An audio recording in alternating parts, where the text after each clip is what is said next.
नमस्कार दोस्तों, आज हम जानेंगे कि मर्म चिकित्सा होता क्या है और मर्म चिकित्सा को किसने दिया। मर्म चिकित्सा होता क्या है? मर्म चिकित्सा है मारंती इति मर्म। तो इस जगह ये जो मर्म पॉइंट है, जिस जगह मर्म पॉइंट होता है उस जगह यदि कोई आघात पहुंच जाए तो वहाँ पे उसके वजह से बहुत बड़ी क्षति हो सकती है, बहुत बड़ी नुकसान हो सकती है। उस जगह मार पड़ने पर सामने वाले की मृत्यु भी हो सकती है। इसीलिए इसको बोला जाता है मारंती इति मर्म।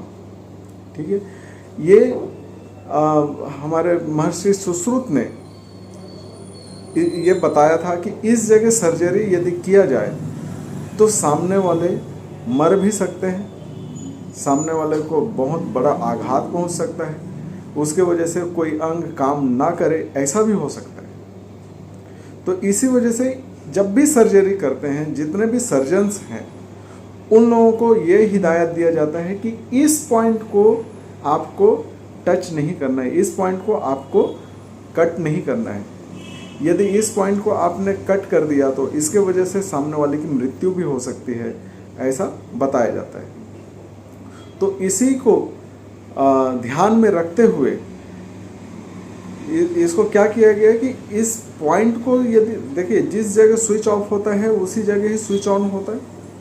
वैसे ही यदि मान लीजिए किसी कारणवश आपका हाथ काम नहीं कर रहा है या फिर पैर काम नहीं कर रहे हैं या फिर ऐसे अंगों में जैसे या फिर ऑर्गन्स में कोई प्रॉब्लम आ गया है, तो उस ऑर्गन्स को यदि एक्टिवेट करना है तो उस पॉइंट को यदि दबा दिया जाए, जिस जगह में स्विच लगा हुआ है उस चीज़ के लिए खास करके ये बोला जाए, तो उस पॉइंट को यदि दबाया जाता है तो वो पॉइंट एक्टिवेट हो जाएगा और जो सिग्नल पहुंच नहीं पा रहा था, जैसे जिस ऑर्गन में कोई सिग्नल पहुंच नहीं पा रहा है उस ऑर्गन को रीएक्टिवेट किया जा सके या फिर उस अंग को रीएक्टिवेट किया जा सके।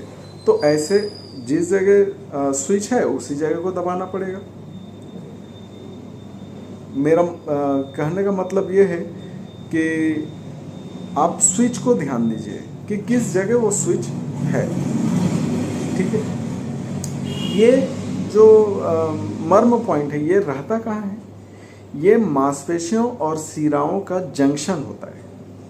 मांसपेशियों और शिराओं के जंक्शन में ही ये मर्म पॉइंट मिलता है, ये मर्म पॉइंट पाया जाता है। ठीक है, हमारा जो पूरा शरीर है ये नपातुला है। यदि सिंगल पोर को देखा जाए, इस पोर को यदि देखा जाए तो 86 पोर, 86 उंगल बोलना चाहिए, 86 उंगल आपका शरीर है। यदि ये देखिए यहाँ से यहाँ तक लिया जाए तो, और यदि मान लीजिए इसको ऐसे लिया जाए तो आपका जो शरीर है वो 96 पोर है या फिर 96 उंगल है। और यदि हाथ को ऊपर कर लिया जाए, सीधे कर लिया जाए, तो ये 120 उंगल हो जाता है।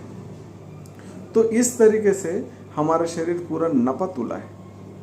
ठीक है, अब आते हैं कि ये मर्म पॉइंट को एक्टिवेट करने के लिए कितने बार दबाना है या फिर मर्म पॉइंट को एक्टिवेट करना है तो कितने सेकंड के लिए होल्ड करना है, कितने बार दबाना है, कितने सेकंड के लिए होल्ड करना है, ये भी हमको जानना है। तो इसको क्या करते हैं कि आपका हार्ट के रिदम के हिसाब से इसको दबाया जाता है। हार्ट का रिदम क्या है? 0.8 सेकेंड में एक बार वो कॉन्ट्रैक्ट करता है, फिर उसके बाद रिलैक्स करता है। तो 0.8 सेकेंड के लिए कॉन्ट्रैक्ट करता है। उसी को ध्यान रखते हुए आपको भी जब भी मर्म पॉइंट दबाना है तो 0.8 सेकेंड के लिए आपको दबाना है और फिर उसके बाद छोड़ देना है। कितने बार इसको दबाना है? तो आप ये याद रखिए कि आप अपना आप अपना जो रेस्पिरेशन लेते हैं कितने बार रेस्पिरेट करते हैं? आप सिर्फ और सिर्फ 15 से 18 बार एक बार में एक मिनट में आप श्वास लेते हैं और छोड़ते हैं। तो इसी को ध्यान रखते हुए आपको 18 बार एक ही जगह आप दबा सकते हैं, जो कि मर्म पॉइंट हो। मर्म पॉइंट को आपको 18 बार दबाना है। ठीक है। आज